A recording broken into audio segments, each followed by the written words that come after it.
আসসালামু আলাইকুম। তো আমরা এই পর্বে চলে আসছি হচ্ছে আমাদের ফুরিয়ার অ্যানালাইসিস বা ফুরিয়ার ধারার যে চ্যাপ্টার, এই চ্যাপ্টারের বেসিক ক্লাসগুলো আমরা মোটামুটি শেষ করেছি। এখন আমরা হচ্ছে ম্যাথমেটিক্যাল প্রবলেমে চলে আসছি। সো এটা হচ্ছে তিতাস পাবলিকেশনস বইয়ের চ্যাপ্টার 1 এর एग्जांपल 7 এবং এটা সায়েন্স ভিউ পাবলিকেশনস এর চ্যাপ্টার 1 এর 1 নাম্বার কোশ্চেন। তো এখানে বলছে এই প্রশ্নটা হচ্ছে আপনার জন্য খুবই গুরুত্বপূর্ণ, যারা 23 সালে পরীক্ষা দিচ্ছেন বা 25 সালে পরীক্ষা দিবেন, অথবা আপনারা যারা বিজোড় সালে পরীক্ষা দিবেন। আপনারা যদি গতানুগতিক ধারার কথা চিন্তা করেন, তাহলে এটা অত্যন্ত গুরুত্বপূর্ণ একটা ম্যাথমেটিক্যাল প্রবলেম গ বিভাগের জন্য, যেটা আসার চান্স অনেক বেশি। সো এই জায়গায় আপনারা একটু পুরো জিনিসগুলো যখন ক্লিয়ার করে চলে আসছেন, তখন আপনাদের জন্য এই ম্যাথটা খুবই সহজ এবং খুব ইজিলি আপনি এটা সলভ করতে পারবেন। শুধুমাত্র আপনার ক্যালকুলেশনের যে ধৈর্য শক্তি, সেটা একটু ক্লিয়ার করতে হবে। আর আপনাদের জন্য আরেকটা ব্যাপার হচ্ছে, আপনারা কে কোথা থেকে দেখছেন ভিডিওটা, অবশ্যই এই ভিডিওর কমেন্ট বক্সে জানিয়ে দিবেন কার কোন কলেজ। আর আপনারা যারা হচ্ছে আমাদের পেইড ব্যাচে জয়েন হতে চান, আমাদের এই ভিডিওর ডেসক্রিপশনে দেওয়া হোয়াটসঅ্যাপ নাম্বারে যোগাযোগ করবেন, অথবা আমাদের পেজে গিয়ে মেসেজ দিবেন, অথবা আমাদের অ্যাপসে গিয়ে মেসেজ দিবেন। সো আমরা শুরু করি। এই ম্যাথমেটিক্যাল প্রবলেমটা সলভ করার জন্য আমাদের বলা হয়েছে কি, বলা হয়েছে একটা ধারা, যে এই ধারাটা হচ্ছে এরকম, এই ধারাটা হচ্ছে এইটা, এটা আমাদের পরের বিষয়। তার আগে আমাদের বলছে হচ্ছে মাইনাস পাই থেকে পাই ব্যবধি। তো মাইনাস পাই থেকে পাই ব্যবধি ছাড়া তো আমরা আসলে ফুরিয়ার অ্যানালাইসিস বা ফুরিয়ার ধারা পড়ি নাই। ফুরিয়ার ধারা মূলত আমরা পড়তেই হচ্ছে কোথায়, মাইনাস পাই থেকে পাই, আর হচ্ছে এল থেকে মাইনাস এল থেকে এল।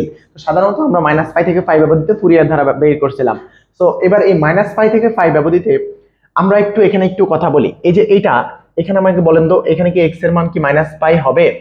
এখানে কি এক্স এর মান মাইনাস পাই হবে? হবে না। এখানে এক্স এর মান কিন্তু শুধু পাইও হবে না, তাহলে কোথায় হবে? আমরা যদি এইটাকে লাইন চিন্তা করি, আর এটাকে যদি আমরা পাই বলি, আর এটাকে যদি আমরা পাই বলি, এটাকে যদি মাইনাস পাই বলি, তাহলে আমাদের এই যে গোল্লাটা কিন্তু আমাদের এই রেঞ্জের মধ্যে নাই। এই গোল্লাটাও কিন্তু রেঞ্জের মধ্যে নাই, আছে কোথায়? গোল্লার পর থেকে শুরু করে ওই গোল্লার আগ পর্যন্ত। সো আমাদের রেঞ্জ হচ্ছে এইটা। তার মানে মাইনাস পাই আর পাই এই দুই বিন্দুতে আমাদের ফাংশনটা কিন্তু অবিচ্ছিন্ন নয়।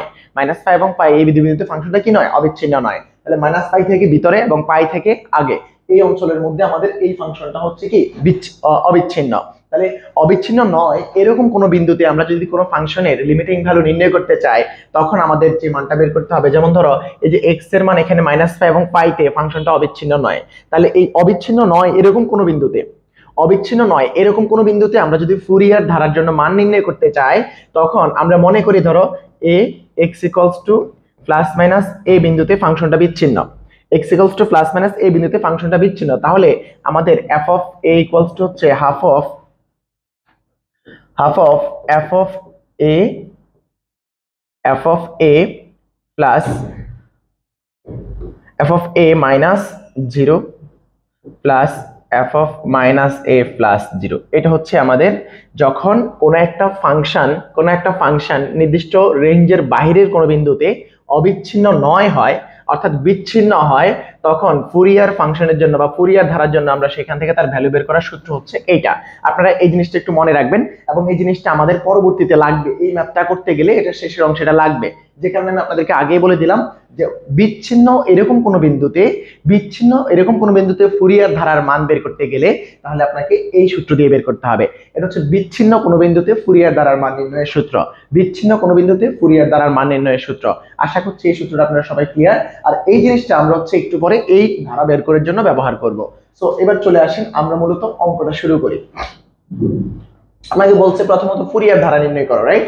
এই অঙ্কটা, এই প্রশ্নটা কয়েক রকমে আসতে পারে। আপনারা একটু তিতাস পাবলিকেশনস এর বই উল্টে দেখবেন, এটা 3 ভাবে আসছে, অথবা সায়েন্স ভিউতে দেখবেন 3 ভাবে এই ম্যাথটা আসতে পারে। তো আপনারা 3 ভাবে প্রশ্ন মনে রাখবেন, আর সমাধানটা তো আপনারা এখন শিখবেনই। সো এখন চলে আসেন, আমরা জানি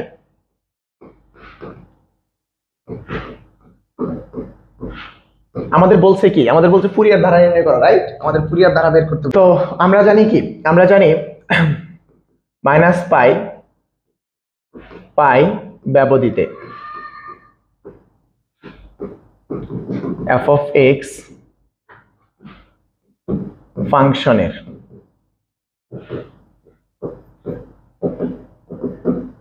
ফুরিয়ার ধারা f of x equals to a naught by 2 plus summation of n equals to 1 থেকে ইনফিনিটি, এখানে হচ্ছে an cos nx plus bn sin nx। এটা হচ্ছে আমার 1 নং ইকুয়েশন। ওকে, সো এখন আমাদের দেখো দেওয়া আছে given f of x equals to x plus x square, right? এটা হচ্ছে আমার f of x। তো এখন আমরা বের করব হচ্ছে a নট an bn, এগুলোর মান কিন্তু আমরা আগে জেনে আসছি, পর্ব 1 পর্ব 2 তে দেখে আসছি। তো এখন a নট ইকুয়ালস টু আমরা কি জানি, a নট ইকুয়ালস টু আমরা জানি 1/π মাইনাস পাই থেকে pi f of x dx, right? Then এখান থেকে আমরা বলতে পারি যে a naught equals to 1/π integration of minus pi থেকে পাই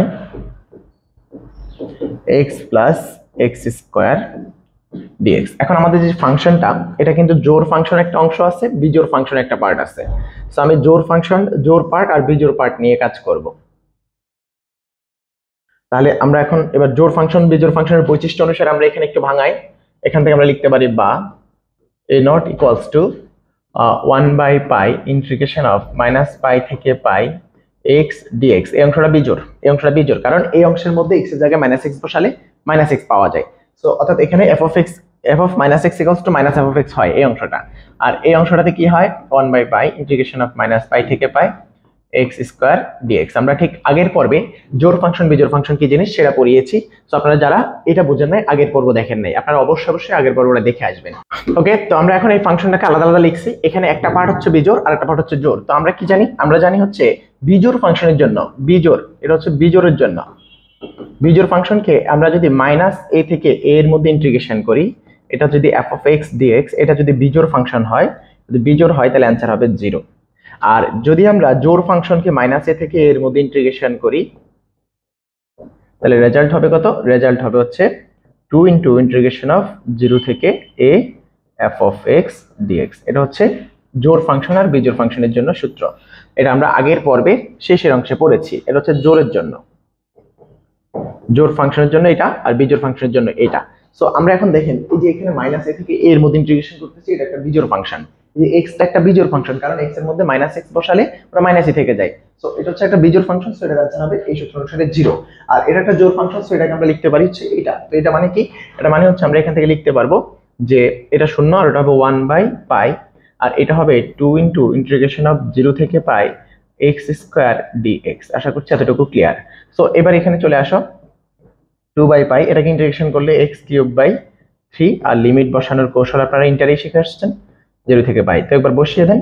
এবার এখানে বসালে হচ্ছে এখানে হবে 5³ 3, আর এখানে আছে 5, তাহলে 5টা কাটা যাবে, তাহলে 2π²/3, আর 0 বসালে তো 0, এটা থাকবে না। তাহলে আমাদের a নটের ভ্যালুটা আমরা পেয়ে গেছি। এটা হচ্ছে আমাদের a নটের ভ্যালু। সো a নটের ভ্যালু আশা করছি আপনারা সবাই বুঝে গেছেন। তো আমি আসলে চাইতেছি হচ্ছে এই পেজটাতে সবকিছু করতে। সো এই a নটের ভ্যালু ব্যতীত বাকি পুরো জিনিসটা আমি এখান থেকে মুছে ফেলতেছি। হ্যাঁ, ওকে। তো এখন আসেন an ইকুয়ালস টু আমরা কি জানি 1/π ইন্টিগ্রেশন অফ মাইনাস পাই থেকে pi f of x cos nx dx। So এখান থেকে আমরা লিখতে পারি 1/π, এটাকে লেখা যায় ইন্টিগ্রেশন অফ মাইনাস পাই থেকে পাই f of x হচ্ছে x plus x square cos nx dx। So এখান থেকে আমরা এবার ইন্টিগ্রেশনের একটা ফর্মুলা জানি। ইন্টিগ্রেশনের এই ফর্মুলাটা একটু মনে রাখবেন আপনারা। দুটি ফাংশন ইন্টিগ্রেশন অফ uv যদি হয় uv dx, তো তখন আমরা দুইটা ফাংশন যদি nতম ডেরিভেটিভ বিদ্যমান থাকে, তাহলে সূত্র কি হবে সেটা আমরা পরে দেখতেছি। তার আগে আমরা প্রথমবার অন্তরীকরণের সূত্রটা ইন্টারমিডিয়েটে শিখে আসছি। তো প্রথমবার অন্তরীকরণ যদি থাকে সেটাকেও আমরা এই nতম ডেরিভেটিভ দিয়ে করতে পারবো, বা nতম ইন্টিগ্রাল দিয়ে করতে পারবো। সাধারণত nতম ডেরিভেটিভ আছে কিনা সেটা চেক করব। তো এখানে দেখেন, এখানে এদের nতম ডেরিভেটিভ কিন্তু দুটো ফাংশনের নেই, ওর আছে কিন্তু ওর নেই। তার মানে একজনের যদি থাকে তাহলে আমরা uv nতম ডেরিভেটিভের সূত্র ইউজ করতে পারবো, nতম ইন্টিগ্রেশনের সূত্র ইউজ করতে পারবো। তো সেই সূত্রটা কি একটু মনে রাখেন। সূত্রটা হচ্ছে এরকম, ইন্টিগ্রেশন এটা মানে হচ্ছে u থাকবে b এর একবার মাইনাস u এর একবার b এর দুইবার প্লাস u এর দুইবার b এর তিনবার প্লাস মাইনাস হবে এরপরে মাইনাস u এর তিনবার b এর চারবার। এখন দেখো এই যে এই u ড্যাশ, এটার মানে হচ্ছে du/dx যদি u বিটা x এর ফাংশন হয়, আর এই যে v1 এটা হচ্ছে ইন্টিগ্রেশন অফ v dx। ওকে, তার মানে এই যে নিচেও থাকা মানে হচ্ছে, নিচে সাব থাকা মানে হচ্ছে ইন্টিগ্রেশন, আর প্রাইম থাকা মানে হচ্ছে অন্তরীকরণ। তার মানে এই যে দেখো এটা কি হবে, এটা হবে u টা থেকে যাবে b এর ইন্টিগ্রেশন হবে মাইনাস u এর একবার অন্তরীকরণ b এর দুই, যে এইটাকে আবার ইন্টিগ্রেশন, অর্থাৎ v1 কে আবার ইন্টিগ্রেশন করলেই তো v2 হবে। সো এইভাবে আমরা কন্টিনিউয়াসলি আগাইতে থাকবো। তো এটা হচ্ছে আমাদের ইউভি যখন n-তম ডেরিভেটিভ বিদ্যমান থাকবে তখন এই ফর্মুলা দিয়ে আমরা ইন্টিগ্রেশন করে ফেলবো। সো এবার আসেন এখানে আমরা কি করতে পারি, 1/π আমার আছে। তো এই যে ইন্টিগ্রেশনটা এটা আমরা কিভাবে করব, আমরা এই সূত্রটা অ্যাপ্লাই করব। তাহলে ইউ হচ্ছে কি এটা, তাহলে x প্লাস এক্স স্কোয়ার থেকে গেল। তাহলে এটা কি করতে হবে, ইন্টিগ্রেশন করতে হবে। তাহলে cos nx, cos nx কার অন্তরীকরণ? আচ্ছা আপনারা বলেন cos x কার অন্তরীকরণ? cos x হচ্ছে sin x এর অন্তরীকরণ। তাহলে cos nx sin nx এর অন্তরীকরণ, তাহলে এখানে হবে sin nx, sin nx। এখন দেখেন সহগ কিন্তু n আছে, অন্তরীকরণে n দিয়ে গুণ হইতো, যোগজীকরণে সেটা আমরা জানি উল্টো, সো ভাগ। আশা করছি এটা বুঝছেন। তারপরে মাইনাস, ওই যে সূত্রের মাইনাস। তারপর হচ্ছে u এর একবার অন্তরীকরণ, মানে এটার একবার অন্তরীকরণ। তো সেটা কি, সেটা হচ্ছে 1 প্লাস 2x। এই যে x এর অন্তরীকরণ 1, x এর অন্তরীকরণ 2x, x এর সাপেক্ষে। সো এরপরে এটাকে আরেকবার ইন্টিগ্রেশন করতে হবে না? তো sin x কার অন্তরীকরণ? আপনারা জানেন যে cos x এর অন্তরীকরণ যদি করি তাহলে সেটা হচ্ছে মাইনাস sin x। তাহলে sin x কার অন্তরীকরণ? মাইনাস cos x এর। সো আমরা এখানে বলতে পারি এটা হবে minus cos x, minus cos nx by, দেখো এই nটা নিচে আসবে কিন্তু এখানে অলরেডি একটা n আছে, তাহলে কি হবে n স্কয়ার। আশা করছি ব্যাপারটা ক্লিয়ার। তারপরে এবার সামনে চলে যাই, আমরা এর পরের টার্মে কি লিখবো, এর পরের টার্মে আমরা এখন লিখবো হচ্ছে এরপর আবার প্লাস কিন্তু, হ্যাঁ। তো এটার আবার অন্তরীকরণ, এটা আবার অন্তরীকরণ করলে এই 1 এর 0, 2x এর অন্তরীকরণ হচ্ছে 2 থাকলো, আর এটার আবার ইন্টিগ্রেশন। তাহলে cos x কার অন্তরীকরণ? cos x হচ্ছে sin x এর অন্তরীকরণ, কিন্তু এখানে হচ্ছে মাইনাস cos nx, তাহলে এটা হবে minus sin nx, minus sin nx। এখন দেখো নিচে n স্কয়ার আছে, ওই nটা তো নিচে আসবে ইন্টিগ্রেশনের রুলস অনুসারে, তাহলে এটা হবে n কিউব। আশা করছি তোমরা এইটুকু ব্যাপার ক্লিয়ারলি সবাই বুঝছো। তো এখন দেখো আমার আরো কি করা দরকার, আরো পদ কি আসবে? আসবে না। কেন আসবে না? দেখো আমি যখন পরবর্তীতে এই 2 এর যখন আবার ইন্টিগ্রেশন করতে যাব, এই 2 এর যখন আবার ইন্টিগ্রেশন অন্তরীকরণ করব সেটা শূন্য হয়ে যাবে, তার মানে ওইটা থাকবে ইন্টিগ্রেশন, বাট এটা তো শূন্য হয়ে যাচ্ছে, গুণাকারই তো থাকতেছে, সো পরের পদগুলো 0 হয়ে যাচ্ছে। এইজন্য আমরা ডট ডট ডট দিয়ে দিব আর লিখবো না। ওকে, এখন দেখেন এই যে ইন্টিগ্রেশনটা হলো সূত্র অনুসারে, এবার লিমিটটা বসবে। লিমিট হচ্ছে -π থেকে π। এখন দেখেন আমরা একটা জিনিস একটু মনে রাখি, আমাদের ইন্টারমিডিয়েটে আমরা এগুলো পড়ছি, sin nπ যদি থাকে এটার অ্যান্সার আসলে সারা জীবন 0। sin nπ এর অ্যান্সার কত? 0। আর cos nπ এর অ্যান্সার হচ্ছে -1/n, বুঝছেন? তো এই জিনিসগুলো একটু মনে রাখেন, এগুলো হচ্ছে ইন্টারমিডিয়েটের সূত্র এবং ত্রিকোণমিতির একবার বেসিক কথাবার্তা। তো এবার এখানে আমরা দেখেন এই যে sin nx আছে, তো এখানে লিমিট বসবে কি π এবং -π, যাই বসান রেজাল্ট হবে 0। সো এই টার্মটা আমার থাকছে না। এখানেও sin nπ আছে, মানে x এই π যখন লিমিটে বসবে তখন x এর জায়গায় π চলে আসবে, তাহলে nπ 0। তো এটাও 0 হয়ে যাবে, এটাও 0 হয়ে যাবে। তাহলে আমার থাকতেছে শুধু এই টার্মটা। তো এই টার্মটা কি, এই যে মাইনাস মাইনাসে প্লাস, তাহলে আমার থাকতেছে হচ্ছে 1/π, 1/π আমার থাকতেছে হচ্ছে 1 plus 2x into cos nx by n square. তো n স্কয়ারটাকে আমি বাইর করে দিলাম। ওকে, সো এখানে লিমিটটা আমি এখনো বসাই নাই, এটা হচ্ছে -π থেকে π। এখন দেখো লিমিট বসানোর রুলস কি, একবার আপার লিমিট বসাবো, মাইনাস দিয়ে লোয়ার লিমিট বসাই, তাই তো? তো আমি সেই কাজটাই করব।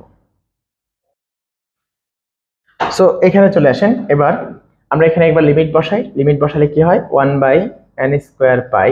একবার যখন π বসাবো তখন রেজাল্ট হবে এরকম যে 1 প্লাস 2π cos nπ, রাইট? এরপর হচ্ছে মাইনাস দিয়ে যখন লোয়ার লিমিটটা বসাবো তাহলে মাইনাস, আচ্ছা এটা থাকলো এখানে।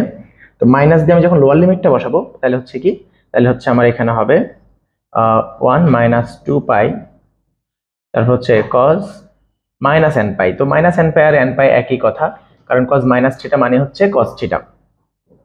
তো এটা আমরা লিখে ফেললাম। ওকে, তো এবার দেখেন আমাদের এখানে কি থাকতেছে।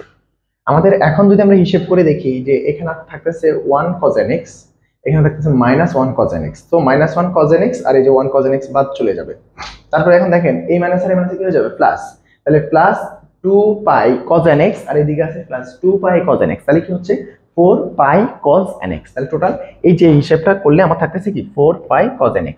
তাহলে 1/n square π into 4π cos nx। তো আমরা একটু আগে এখানে কি লিখছি, cos nx equals to -1/n। তাহলে এখানে থাকতেছে কি, থাকতেছে হচ্ছে 1/n স্কয়ার π, তাহলে হচ্ছে উপর হচ্ছে কি 4, এই যে 4π আছে, রাইট? তাহলে এখানে আমার 4π যখন আসছে একটা একটা পাই কাটা চলে যাবে, তাহলে আমি পাইটা আসলে কেন দিলাম, এখানে পাইটা বাদ দিলেও চলে। এই যে এই পাই আর এই পাই কাটে, তাহলে 4 থাকতেছে উপরে 4, আর ওই যে -1 এর উপরে n। এটা হচ্ছে আমাদের কিসের মান, এটা হচ্ছে আমাদের an এর মান।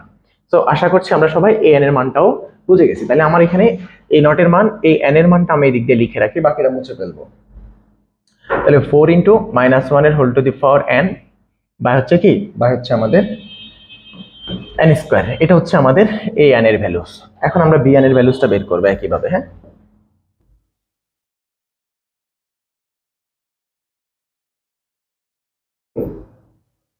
ওকে, তো এখন আসলে আমরা bn বের করি। bn ইকুয়ালস টু আমরা কি জানি,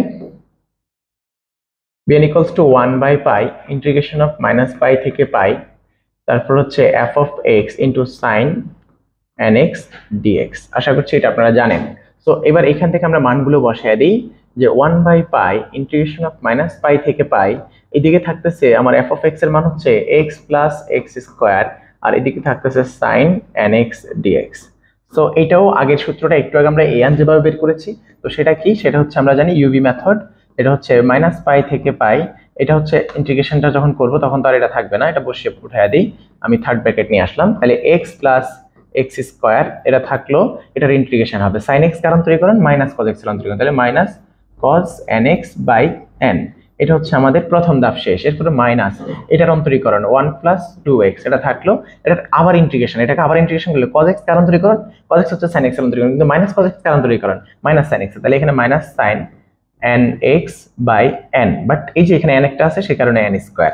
সো এটা আসলো দ্বিতীয় পদ। এবার আসেন তৃতীয় টার্মে আবার প্লাস, তাহলে এটার আবার অন্তরীকরণ হচ্ছে 2, এটার অন্তরীকরণ কত 2, আর এটাকে আবার ইন্টিগ্রেশন, তাহলে sin x কার অন্তরীকরণ cos x minus cos x এর, তাহলে sin x যেহেতু মাইনাস cos x এর অন্তরীকরণ, মাইনাস sin x নিশ্চয়ই মাইনাস cos x এর, মানে কি আমরা এখানে জানি sin x হচ্ছে মাইনাস cos x এর অন্তরীকরণ, সো মাইনাস sin x শুধু cos x এর অন্তরীকরণ, তাহলে এখানে হবে cos nx by n, but এখানে তো n স্কয়ার আছে, তাহলে এখানে হবে n কিউব। আশা করছি এই ব্যাপারটা ক্লিয়ার, এবং এর পরের পদ আর দেওয়ার দরকার নেই কারণ আমাদের 2 আছে, এটার অন্তরীকরণ করলে 0 হয়ে যাবে, তাহলে আমরা আর ওইদিকে যাব না, মাইনাস পাই থেকে পাই এর লিমিটে। ওকে, সো এবার আসেন আমরা লিমিট বসানোর আগে একটু দেখি, এখানে আছে sin nx, সো এটা বাদ, কারণ এটা হচ্ছে মাইনাস পাই থেকে পাই এর মধ্যে ইন্টিগ্রেশন করলে 0 হয়, সো এটার आंसर হচ্ছে 0, তাহলে এটা আমাদের এই টার্মটা উধাও হয়ে যাবে, এই টার্মটা আমাদের থাকবে না, তাহলে আমাদের থাকতেছে হচ্ছে এইটা এবং ওটা। তাহলে আমরা এই দুটাকে একটু নিয়ে লিখি, 1 বাই পাই থাকতেছে হচ্ছে যে এখানে থাকতেছে কি, এখানে থাকতেছে হচ্ছে x প্লাস এক্স স্কোয়ার, এদিকে থাকতেছে হচ্ছে minus cos nx by n, তারপরে থাকতেছে ওখানকার প্লাস 2 cos nx বাই হচ্ছে n কিউব। এটা ছিল আমাদের এখনকার অবস্থা মাইনাস পাই থেকে পাই, কারণ এর রেজাল্ট 0, এখানে লিখে দিতে পারো যেহেতু যেহেতু sin n pi equals to 0, so এই কারণে আমরা এই টার্মটাকে উধাও করে দিয়েছি। সো এবার এখানে আসলে লিমিট বসানোর কৌশল তো আপনারা জানেন নিশ্চয়, তো লিমিটটা একটু বসিয়ে দিই। লিমিট বসালে কি হয় একটু খেয়াল করি, তার আগে একটু যোগ বিয়োগ করি। দেখো আমাদের লিমিট যখন আমরা বসাবো, আচ্ছা লিমিট বসিয়ে যোগ বিয়োগ করি, তাহলে 1 বাই পাই, এখানে আমরা যখন লিমিট বসাবো তখন কি বসবে, পাই বসবে না, একবার উপরে হচ্ছে পাই বসবে, তাহলে আমি যখন পাই বসাই তখন কি থাকে, pi plus pi square into minus cos n pi by n, এইটা। এরপরে এইটার মধ্যে যদি আমি লোয়ার লিমিটটা বসাই তখন হয় কি আবার মাইনাস, মাইনাস দিয়ে এটার সামনে আসবে কি পাই, মাইনাস পাই, এখানে হচ্ছে লোয়ার লিমিট তো মাইনাস পাই, তাহলে লোয়ার লিমিটটা মাইনাস পাই আমরা এখানে বসাই, মাইনাস পাই প্লাস মাইনাস পাই বসালে পাই স্কোয়ার, আলটিমেটলি পাই স্কোয়ারই থাকে, আর এখানে মাইনাস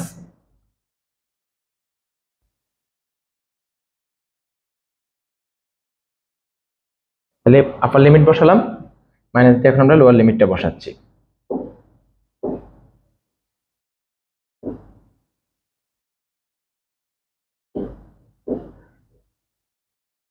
ওকে, তাহলে লোয়ার লিমিটটা বসানোর পরে কি হয়, দেখো আপার লিমিট বসানোর পরে এটা হয়েছে, লোয়ার লিমিট বসানোর পরে এখানে বসাইছি, এটা আসলো, এখানে বসালে এই যে এই জায়গায় মাইনাস আছে না, তো মাইনাসটা এখানে আবার থাকলো, minus cos n pi by n, because এখানে x এর জায়গায় বসছে n এর জায়গায় না, সো n থেকে গেছে।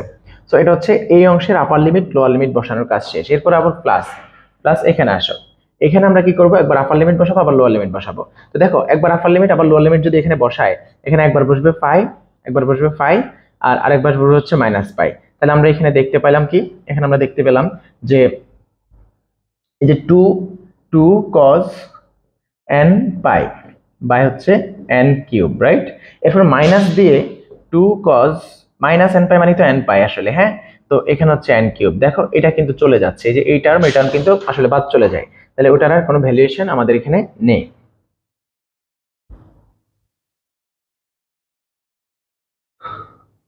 সো এবার এখান থেকে একটু খেয়াল করলে আমরা দেখতে পাই যে এখানে এই যে এই সবগুলো টার্ম তো চলে গেছে, রাইট? এই সবগুলো টার্ম চলে গেছে, থাকতেছে শুধুমাত্র এই অংশটুকু। তাহলে এই অংশটুকু নিয়ে যদি আমরা কাজ করি, দেখো এই অংশ নিয়ে যদি আমরা এখন কাজ করি, তাহলে আমাদের এখান থেকে কি থাকে, আমাদের এখান থেকে কি থাকে দেখো।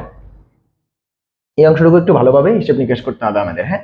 আমরা একটু হিসেব নিকাশ ঠিকঠাক করলে এখান থেকে রেজাল্টটা ঠিকঠাক পাবো। এখন হিসেব নিকাশের ক্ষেত্রে আমাদের একটু ধৈর্য সহকারে কাজটা করতে হবে, বিকজ এই ফুরিয়ার ধারা মূলত এই হিসাব নিকাশের কাজটাই একটু লেন্দি, আর বাকি পুরো জিনিসটা বোঝার জিনিস আমরা বুঝে গেছি, জাস্ট হিসাব নিকাশটা একটু বুঝে শুনে করবো। এখন দেখো আমাদের এখানে পুরো জিনিসটা যদি আমি একটু এলোবোরেট বিস্তারিত লিখি 1/5, আমি যদি একবারে পুঙ্খানু করে লিখি, তাহলে এখানে থাকতেছে হচ্ছে এই যে এই পাই, আর এটা গুণ করলে minus pi cos nx by n, আশা করছি বুঝছো। তারপর মাইনাস এই যে মাইনাসটা আর এটার সাথে গুণ হলো pi square cos n pi by হচ্ছে n, আশা করছি এটাও বুঝছো। এরপরে এখানে আসো, এই মাইনাসটা লিখলাম। এবার আসো এই মাইনাস দিয়ে যখন এটারে গুণ করবা তখন কিন্তু প্লাস হয়ে যাবে, এই মাইনাস দিয়ে যখন এটারে গুণ করবা তখন প্লাস, তাহলে প্লাস কি হয়ে যাবে পাই কস n পাই বাই n, আশা করছি এটা বুঝছো। এবার দেখো এই যে এই মাইনাসটা আমি এখানে লিখলাম, আমি এই মাইনাসটা লিখলাম, এই মাইনাসটা দেখো এই মাইনাসটা আমি এখানে লিখছি, এই মাইনাস দিয়ে যখন আমরা এই যে এইটা দিয়ে যখন এটা গুণ করছি তখন এটা প্লাস হয়েছে, এই কারণে এই অংশ আর এই অংশ প্লাস, আর এই যে এটা দিয়ে এটা গুণ করলে মাইনাস আসবে, আর সামনে আবার মাইনাস, তাহলে হয়ে যাবে কি প্লাস, তাহলে প্লাস কি হয়ে যাবে pi square cos n pi by হচ্ছে n, আশা করছি এইটুকু ব্যাপার আমরা ক্লিয়ারলি বুঝছি। এখন দেখো বাদ চলে যায় কি, বাদ চলে যায় কি, এই যে এইটা বাদ যায়, এটার সাথে থাকতেছে আমার কি, থাকতেছে এই দিক দিয়ে এই যে minus pi cos n x by n, minus pi cos n x by n, তাহলে কি minus 2 pi cos n x by n থাকে, থাকতেছে।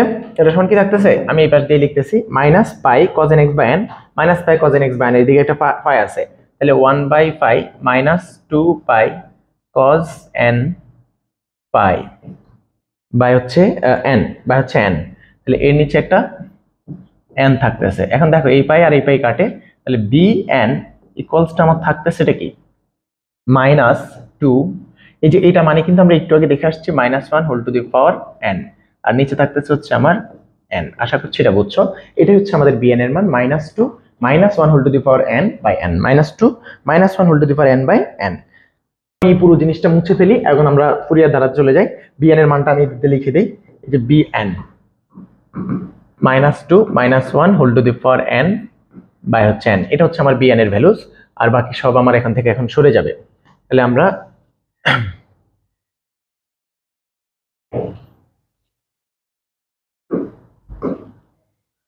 পুরো জিনিসটা যখন মুছে ফেলবো তখন আমরা এই মানগুলো আমাদের কোথায় বসাবো, ফুরিয়ার ধারার মধ্যে বসিয়ে দিব।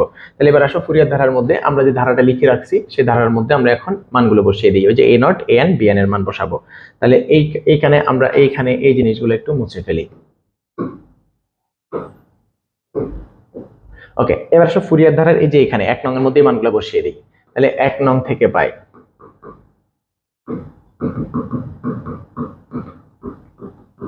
f of x equals to a naught by 2, a naught হচ্ছে 2 phi square by 3, সো 2 কাটা শুধুমাত্র phi square by 3 থাকতেছে, plus summation of n equals to 1 থেকে ইনফিনিটি, এখানে an এর ভ্যালুস কত 4 -1 whole to the power n by n square into cos nx, তারপরে এখানে কি হবে প্লাস bn তো -2, তো এখানে মাইনাসটা আমি বসিয়ে দিই, আচ্ছা মাইনাস না প্লাসে দিই, -2টা এখানে দিই ভিতরে, এখানে সামেশনটা আবার নিয়ে আসি, ভাগ করে দিই সামেশনটা n ইকুয়ালস টু 1 থেকে ইনফিনিটি, এখানে হচ্ছে -2 -1 whole to the power n by n, আর এদিকে হচ্ছে sin nx। আশা করছি এইটুকু ব্যাপার আমরা সবাই ক্লিয়ারলি বুঝছি। ওকে, সো এবার এই জিনিসগুলোকে একটু আমরা n এর মান বসিয়ে দিই, যেখানে এখানে লিখে দিতে পারি যেখানে n equals to 1 2 3 dot dot dot. Okay, so এবার আসেন আমরা এখানে মানগুলো বসাই। তাহলে থাকতেছে কি, এখান থেকে আমরা লিখতে পারি বাহ f of x equals to pi square by 3, এখানে প্লাস, এখন এখানে দেখো 4টা বাইর করে দাও, 4 বাইর করলাম, আর এটাকে যখন আমরা ধারায় লিখবো তখন কি হয়, n এর মান যখন 1 বসবে তখন এটা হয়ে যাবে -1, আর নিচে n এর মান 1 cos nx cos 1x, তাহলে cos এক্স। ওকে, তারপর n এর মান যখন 2 বসবে, n এর মান যখন 2 বসবে, আচ্ছা এখানে বাই 1টাও আমি লিখি, আমরা এখানে একটু একটু পুরোটা যা হয় তা লিখি। তাহলে আমার এখানে 4 কমন নিলাম, তাহলে থাকতেছে কি, থাকতেছে হচ্ছে যে -1/1 cos x। ওকে, এটা থাকতেছে। তারপরের টার্ম আমি যখন n এর মান 2 বসাবো, এখানে -1 স্কয়ার, হ্যাঁ, তারপর n এর মান যখন 2 বসাবো, তাহলে হচ্ছে এখানে হচ্ছে 1/2 স্কয়ার, এদিকে হচ্ছে cos 2x, রাইট। n এর মান যখন আমরা 3 বসাবো তখন আবার মাইনাস চলে আসবে, তাহলে 1/3 স্কয়ার, এদিকে হবে cos 3x, রাইট। তারপর আমার আরো টার্ম আছে, আমি আর লিখবো না, 3টা পদ আমি অশূন্য লিখলাম। তাহলে এইটা হলো আমার এই পার্ট। এবার অবশ্য ওই পার্টে আমরা যখন 2টা রাইখা দিব, আচ্ছা 2টাকে মাইনাস আকারে কমন নিয়ে নিই, তাহলে আমরা এখানে -2 কমন নিয়ে নিলাম। তাহলে -2 যখন কমন নিলাম, এবার n এর মান আমরা এখানে 1 বসাই। n এর মান 1 বসালে কি হয়, -1/1 স্কয়ার, 1 সরি -1/1 হয়, আর এদিকে হচ্ছে sin x। ওকে, তারপরে হচ্ছে কি, আমি যখন n এর মান 2 বসাবো তখন আমার হবে যে 1/2 sin 2x। আমি যখন n এর মান 3 বসাবো তখন হবে -1/3 sin 3x। এভাবে সামনে যেতে থাকবে, আমাদের আর দরকার নেই, এনাফ। তো আমরা মানগুলো বসিয়ে দিলাম। এবার দেখো, এটা হচ্ছে আমাদের ধারা। এখন এটাকে যদি আমরা একটু সিম্পলিফাই করি, সিম্পলিফাই করলে কি হয়, এটাই সিম্পলিফিকেশন, এটা না সিম্পলিফাই করার দরকার নেই, আমরা এটাই লিখে দিতে পারি, ঠিক আছে। সো এটা হচ্ছে আমাদের অ্যান্সার। আমাদের এটা দেখাইতে বলতে পারে, দেখাও যে ওই ফাংশনটার এত ব্যবহৃত ফুরিয়ার দ্বারা এটা দেখাইতে বলতে পারে। এটুকু হলে খ বিভাগের জন্য হয়তো চলে আসতে পারে এটুকু দিয়ে। এখন পরের অংশটা কি করবেন, এবার দ্বিতীয় অংশে আমাদের প্রমাণের দিকে একটু তাকাইতে হবে। দ্বিতীয় অংশে আমাদের প্রমাণে দেখেন 5²/6 আছে। এখন 5²/6 আর ওই পাশে যে ধারাটা, ওই পাশের ধারাটা মিলাইতে গেলে আপনাকে যেটা চিন্তা করতে হবে, আপনি হয় কোনো কন্টিনিউয়াস পয়েন্ট নিয়ে কাজ করবেন অথবা ডিসকন্টিনিউয়াস পয়েন্ট নিয়ে কাজ করবেন। তো এখন আমরা এখান থেকে দেখতে পাই এই ধারাটা -π থেকে π এর মধ্যে, তো আমরা দেখলাম এই -πটা আমার ব্যবধির মধ্যে নাই। তাহলে -π ব্যবধিত নাই মানে কি, -π ব্যবধিত নাই মানে হচ্ছে -π x -π বিন্দুতে ফাংশন যেটা, সেটা আমাদের অবিচ্ছিন্ন, অর্থাৎ অবিচ্ছিন্ন পরীক্ষায় সে ফেল করছে, তার মানে সে হচ্ছে অবিচ্ছিন্ন। এবং x π তেও কি সে, সরি অবিচ্ছিন্ন নয়, বিচ্ছিন্ন। তাহলে এই যে এই দুই বিন্দুতে সে বিচ্ছিন্ন। তাহলে আমরা এখন যেটা করতে পারি যে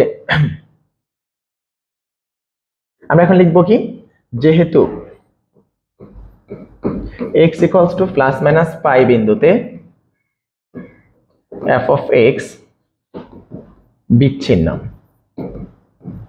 তাহলে বিচ্ছিন্ন কোনো বিন্দুর জন্য আমরা জানি ফুরিয়ার ধারার মান বের করার সূত্র হচ্ছে, তাহলে সুতরাং f of ±π যাই দেই, এখানে পাই যদি দেই, ওই যে আমরা একবারে প্রথম দিকে পড়েছি, f of π ইকুয়ালস টু কি হবে, half of bracket f of -π plus 0 plus f of π minus 0। এটা হচ্ছে বিচ্ছিন্ন কোনো বিন্দুতে, ওই যে আমরা সূত্র শিখছিলাম যে f of a equals to 1/2 f of a plus a minus 0 plus f of minus a plus 0। এটা ছিল আমাদের নিয়ম যে x equals to a বিন্দুতে যদি একটা ফাংশন বিচ্ছিন্ন হয়, x equals to ± a বিন্দুতে যদি একটা ফাংশন বিচ্ছিন্ন হয়, তাহলে তার জন্য ফুরিয়ার ধারার মান নির্ণয়ের সূত্র হচ্ছে এটা একটু মনে রাখবেন আপনারা। এটা হচ্ছে ফুরিয়ার ধারা নির্ণয়ের সূত্র কোনো বিচ্ছিন্ন পয়েন্টে। সো এই হচ্ছে একটা বিচ্ছিন্ন পয়েন্ট -π থেকে π, যেহেতু এটা ব্যবধির মধ্যে নাই, -π এবং π এর ব্যবধির মধ্যে নাই, দ্যাটস ওয়াই -π এবং π এরা হচ্ছে কি আমার বিচ্ছিন্ন বিন্দু। তাহলে যেহেতু x equals to ± π বিন্দুতে f of x ফাংশনটি বিচ্ছিন্ন, সুতরাং আমরা বলতে পারি ওই বিন্দুর জন্য ভ্যালু হচ্ছে এটা। তো এখন দেখেন আমরা এই যে এইটা বের করার জন্য এবার সূত্রটা কি, সূত্রটা বসানোর পরে আমরা এবার এখানে যেটা করব, ওই যে মেইন ফাংশন যেটা f of x কি ছিল, x + x², সেখানে একবার বসাবো -π, একবার বসাবো +π। তাহলে রেজাল্ট কি আসে দেখি আমরা একটু বসিয়ে, আমরা এখানে বসিয়ে দিই x equals to 5 বসাবো আর হচ্ছে -π বসাবো। ওকে, তাহলে f of -π, তাহলে হাফ থাকলো, -π বসালে -π প্লাস x², সরি +π², আর +π বসালে হচ্ছে কি π প্লাস π²। এখন দেখো এটা বাদ, তাহলে থাকতেছে হচ্ছে 2π² আর নিচে আছে 2, সো এটা হবে শুধুমাত্র π²। তাহলে আমরা f of π সমান কি পাইছি, π² পাইছি। বিচ্ছিন্ন পয়েন্ট দেখে আমরা সূত্র বের করছি এইটা দিয়ে। তো বিচ্ছিন্ন পয়েন্টের জন্য সবসময় এটা দিয়ে করবো, আমরা সামনে আরো অঙ্ক করবো এই সূত্র দিয়েই করবো বিচ্ছিন্ন পয়েন্টের জন্য। আর অবিচ্ছিন্ন যদি হয় তাহলে সরাসরি মান বসায় দিব, অবিচ্ছিন্ন পয়েন্টে সরাসরি মান বসাই দিব, আর বিচ্ছিন্ন পয়েন্টে সবসময় এই সূত্র দিয়ে বের করবো। আর এটা হচ্ছে ফুরিয়ার ধারার বিচ্ছিন্ন কোনো বিন্দুতে মান বের করার সূত্র। সো এটা একটু মাথায় রাখবেন। সো এটা দিয়ে আমরা বের করে নিলাম। এখন আসেন আমাদের এটাকে আমরা নাম্বারিং করি। উপরে আমরা কত নম্বর পর্যন্ত দিয়েছি, 1 দিয়েছি মেবি, এটা তাহলে 2। তাহলে এবার 2 নং এ 2 নং এ আমরা এই যে এখানে পাই বসালে x এর জায়গায় পাই বসালে তাহলে 2 নং এ x = 5 বসিয়ে x = 5 এখানে যদি 5 বসাই f of phi তো f of phi এর মান আমরা কি পাইছি phi স্কয়ার। ঠিক আছে, f of phi এর মান আমরা phi স্কয়ার কেন পাইছি কারণ f of phi হচ্ছে বিচ্ছিন্ন পয়েন্ট, phi হচ্ছে কি বিচ্ছিন্ন পয়েন্ট। তো এখানে আমরা পেয়ে গেলাম phi আর এখানে থাকতেছে phi স্কয়ার বাই 3 প্লাস এখানে 4